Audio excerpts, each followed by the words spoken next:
Welcome back to Power and Politics. The Liberal Party is clearly in disarray after an historic election loss. They've been left with 34 seats. A Tory majority means they have 4 years in the parliamentary wilderness to regroup. Now, what does that party do now? How does it begin to rebuild? Should they focus on choosing a new leader immediately? Do they take time to analyze what went wrong? Do they contemplate a merger with the NDP? Is that on the table?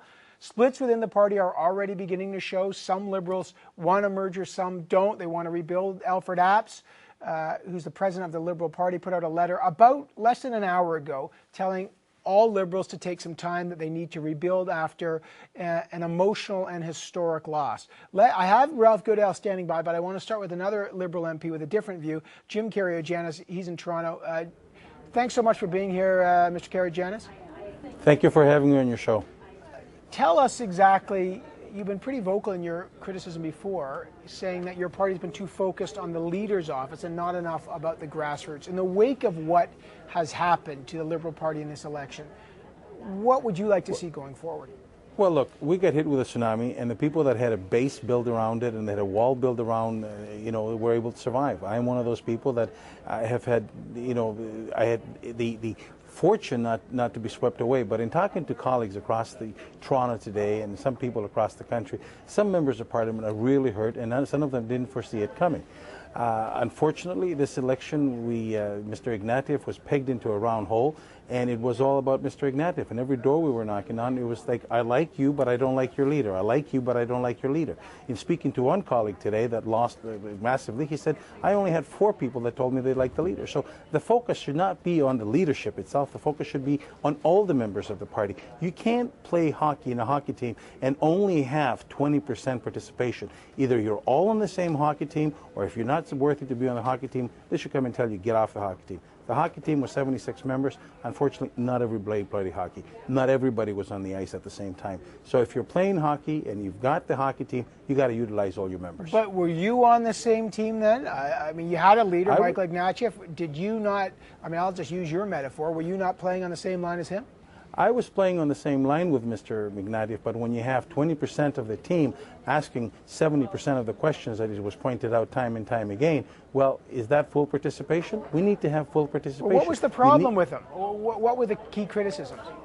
Well, it's not Mr. Ignatieff or other leaders. I think a lot of our leaders have their team, and when it comes to listening to the members of Parliament, some of them do it better than others. Unfortunately, lately, the members of Parliament were not listened to, and only a few had contact with the leader's office. I mean, in this case, other members of Parliament complained that if you wanted to see Mr. Ignatieff, you had to write a letter that what do you want to see him about? Or you send him a note in caucus and it was not responded to. That was not the way that Mr. Kretchen was or Mr. Martin. You wanted to see him, you had access to them immediately. Unfortunately, this is where we are today, and we got to rebuild. And you know what? The past is history. How do we go forward from here? Well, how do you go forward? I mean, some have said have an interim leader and wait. Some say you got to start talking about a merger. Look, I talked to Bob Ray yesterday. He's contemplating a leadership run. He said he's thinking about it, but he also said we can't rule out the notion of we have to deal with the split, the vote split. Where do you come down on that? Well, you know what? The NDP surge was just a phenomenon. The same thing happened years ago with broadband. I was there in 1988, and I've seen the party rebuild. And I remembered when we had open nomination and people brought members into the party and people wanted to participate.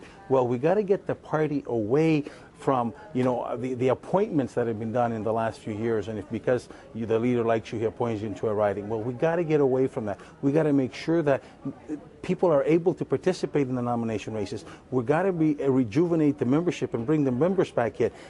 And in doing all that, this is where the party rejuvenates and goes forward. Interim leader, well, you know what? The people that were elected, the caucus that is there, should have a right to be heard. Not only to be heard, but anybody that wants to step forward as an interim leader should put his name forward and let the caucus members decide. The things. So you think there should be? So let's just so folks understand. You don't want to have an idea. You're not pro merging with the NDP, just to get that straight. Absolutely not. Okay, so you're absolutely not. No merger. Look, I'm a left-leaning liberal. But when it comes to liberal politics, the liberals are the people that can go from the right to the left and bring the ideas in the middle. No, merger with the NDP, I'm sorry.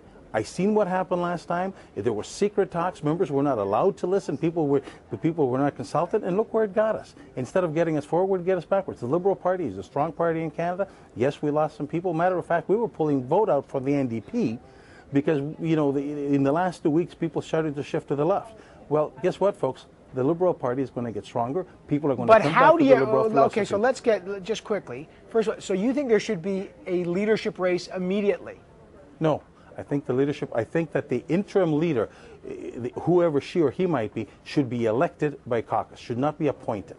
In the past, we had appointments. The previous leader would come out and say, this is who we chose and away we go. That has to stop. The caucus has to be listened to. And in caucus, you just don't, you know, you got to spend more time listening to the members of parliament, and you got to spend more time having a message which is united, and let in caucus decisions be made unanimously. So when would there be a leader? How long would the interim leader serve in your mind? A year and a half, 2 years, as long as it takes for us to be able to talk to people across the country, for us to be able to bring ideas. And the more that you talk to people and the more you bring ideas and the longer the leadership race lasts, the more members you sign. I would like to see the days where we had 150, 200,000 members across the country. Well, you talk about that, but what about the financial hole you're in? It strikes me that after an expensive campaign, after you've lost a huge number of votes and seats, you've got almost a bankrupt party. I don't know what the financial state is, but I can't imagine. I think you'll have a mountain of debt to pay off. You have fewer voter subsidies coming in. The Conservatives are promising to cancel the voter subsidy. I'll talk to Dimitri Soudis later, the communications director of the Prime Minister. And John Baird told me yesterday that's coming to an end. So how financially crippled is the Liberal Party right now, and how do you get out of that hole? The more people that you get rejuvenated and the more people that you get joining the Liberal Party, number one, there's a membership fee that you got to pay. We got to get back to grassroots politics. No more, you know, like at $10, if somebody gives you $10 to become a member, that person feels part of a party. That person feels part of wanting to do something. It costs $10 to put up a sign, and if you say to a person, look, in the next election, your $10 is going to buy a sign that we would like to put in front of your house. That's what it is. It's grassroots politics. Unfortunately, we have forgotten some of that, and we've got to get back to the basics. We've got to make sure that the Liberal member of Parliament that comes to Ottawa is listened to, participates, and not everything comes from the leader's office. Not everything comes from the Prime Minister's office. Far too long we have gotten this democratic deficit, as it's been called. We've got to get the members of Parliament involved. We've got to get people involved, and the leadership has to start listening to the people. You know, we got to get away from one-person operation. Last thing, Jim Karygiannis, will you throw your hat in the ring for interim leader?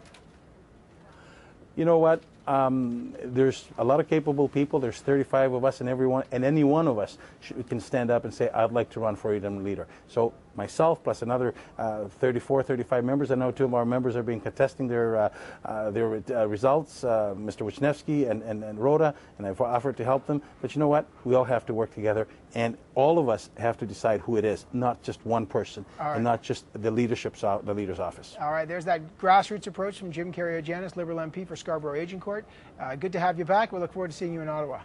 Thank you.